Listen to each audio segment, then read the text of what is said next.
In this question, we are given a diagram which models a network of underground tunnels that have to be inspected. The number on each arc represents the length in kilometers of each tunnel. Joe must travel along each tunnel at least once, and the length of his total inspection route must be minimized. We are told the total weight of the network is 125 kilometers, and the route that he travels along must start and finish at the same place. It must start and finish at A. So part A, use an appropriate algorithm to find the length of the shortest inspection route. Obviously make method and working clear. So the appropriate algorithm is the route inspection algorithm, sometimes known as the Chinese postman algorithm. This will find a route starting and finishing at A, which has a total length which is as small as possible. This always begins by searching for any nodes that have an odd degree or an odd valency. Degree and valency mean the same thing.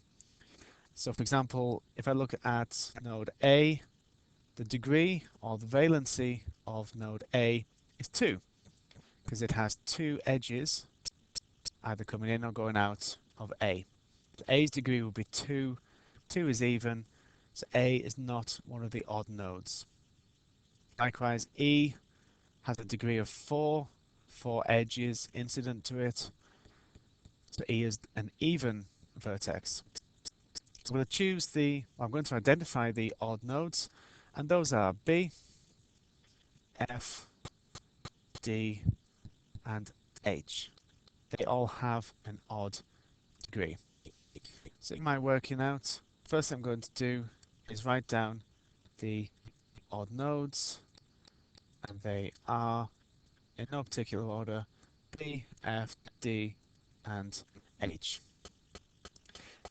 In a D1 exam question on this topic, there will never be more than 4 odd nodes. It's also impossible for there to be, for example, 3 odd nodes. There will always be an even amount of odd nodes. So there will either be 0 odd nodes, because 0 is an even number, or there will be 2 odd nodes, or 4 odd nodes. It could be 6, 8, 10, etc. But the exam boards say there will be a maximum of 4 in an exam question. So when we have 4 odd nodes, there is always 3 different ways of pairing them up. I'm going to list those here. So if B goes with F, then D would have to go with H. I'm leaving a gap there because I'm going to put a number in that gap and in this gap as well. So that's one possible pairing. If B went with F, D would go with H. Now I'm going to place B with D instead, which means F would have to go with H. And there's only one other combination. B has been paired with F. B has also been paired with D. B hasn't been paired with H. So that's the third and final pairing. If B went with H, F would go with D. I've left gaps for numbers because we're going to now work out the shortest journey between these nodes, starting with B and F. So looking at the diagram, there's B, there's F.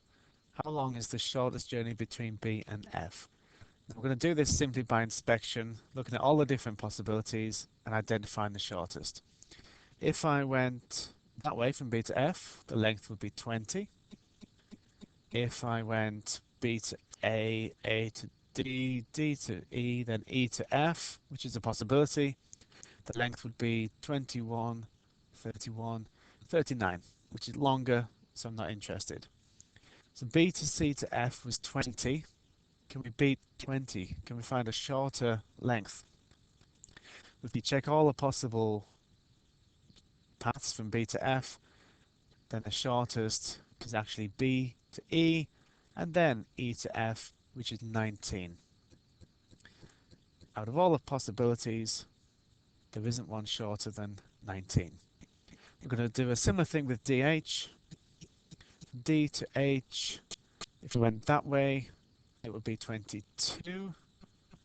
If we went this way, it would be 20. And just by trying all the other possibilities quickly in my head, I see none of them are going to be shorter than 20. So BH, shortest path between D and H, is 20, which gives me a total length of those 39.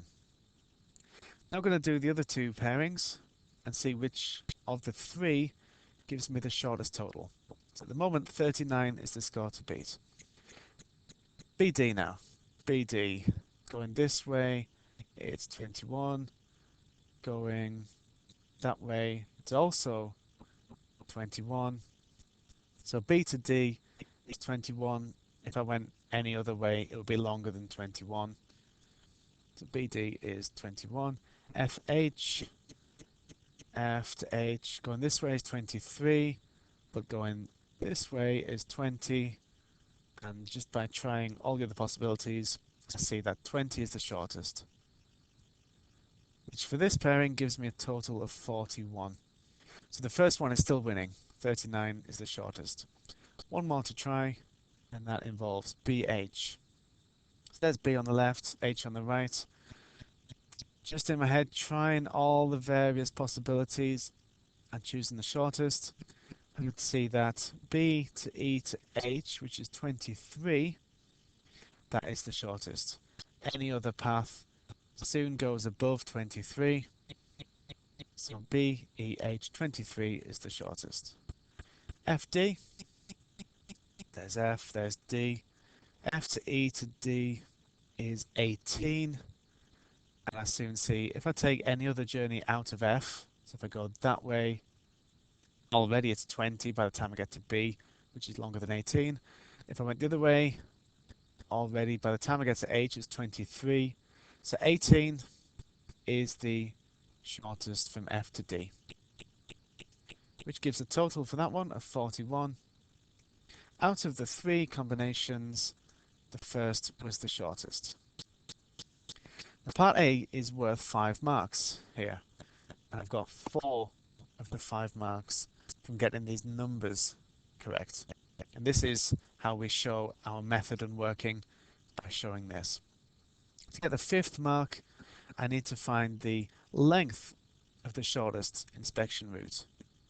The question doesn't ask for an example of the route, just the length of the shortest inspection route. So the length will be 125 from the original network, but we also need to repeat some of these edges. We've identified this first combination as being the shortest, which means in terms of the graph, the person traveling along each tunnel will have to go between B and F twice.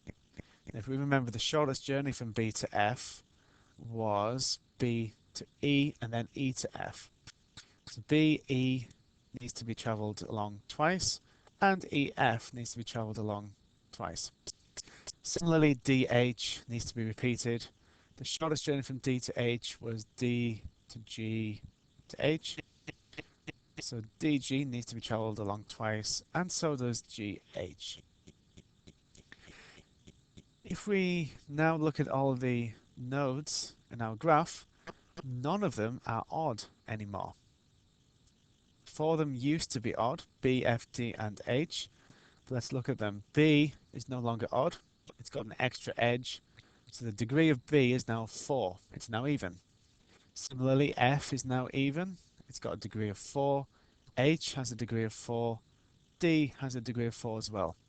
So all those odd ones at the start are now even. If we look at the nodes that were included that weren't odd to begin with, like E, E is still an even node because it has a degree of 1, 2, 3, 4, 5, 6. Similarly, G is also still an even node. it's got a degree of 4.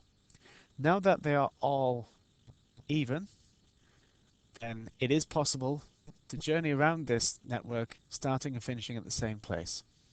And the length of that journey will be the original graph, 125, plus any extra bits which need repeating. And we've already worked out those extra bits have a length of 39, so the total length is 164, and the units were kilometers. That's question part A done.